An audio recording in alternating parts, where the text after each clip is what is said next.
The Taliban are on the march and gaining territory at an astonishing rate. There comes a point when a team's only goal is to survive.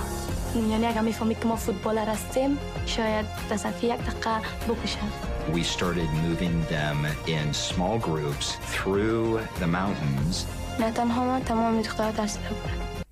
That is a look at the extraordinary new documentary Allende, which premieres this Sunday at 10 p.m. Eastern on MSNBC in Peacock. It follows the harrowing journey of the young women on Afghanistan's national soccer team who fled Taliban control after U.S. troops withdrew from the country 2 years ago.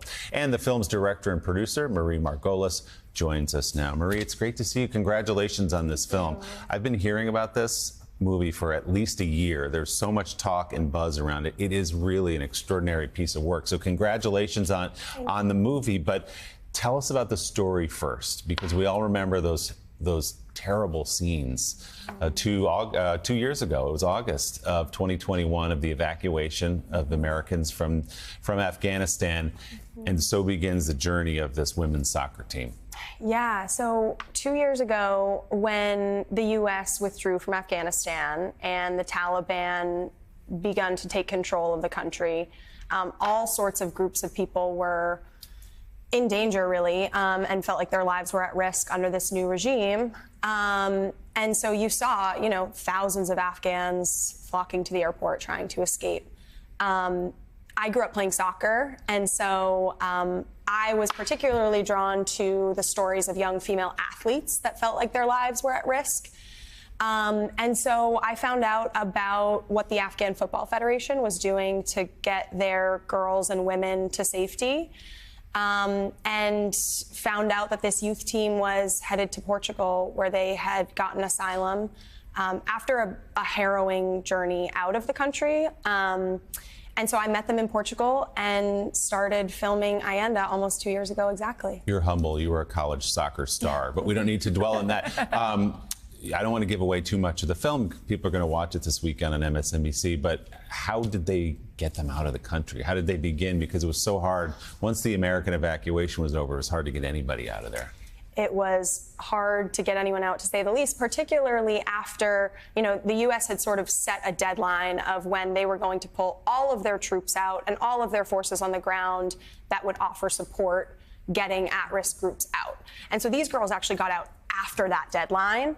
And so they got out with the help of a network of veterans of the United States Armed Forces, a young woman in Canada who was an Afghan-Canadian soccer player herself. They had this sort of vigilante-style group of people who were working really on their own through these kind of murky, undefined channels to move the girls from a world away, right? They're communicating with the girls on WhatsApp, telling them, okay, go here, now go there, now stay at this safe house for 2 weeks, and eventually got them on a plane and out of the country.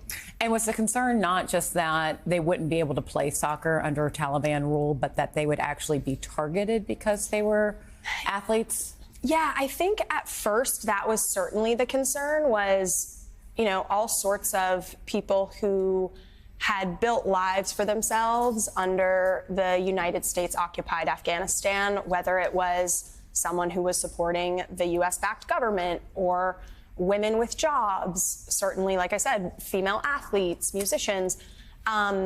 Those groups, I think there was a real fear of retaliation in the immediate aftermath.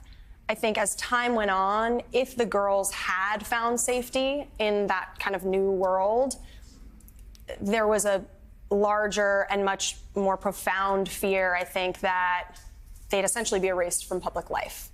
And if you look at what's happening now, it's true. It's what would have happened. They wouldn't have been able to go to school. They wouldn't have been able to play soccer.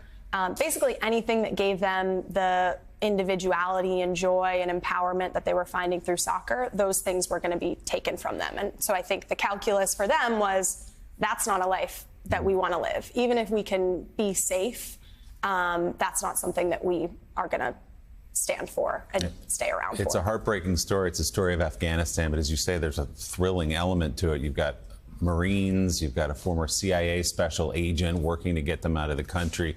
It really is an amazing film. It's called Allende. It premieres this Sunday at 10 p.m. Eastern on MSNBC and streaming on Peacock. Director and producer Marie Margolis, congratulations again. Great to see you.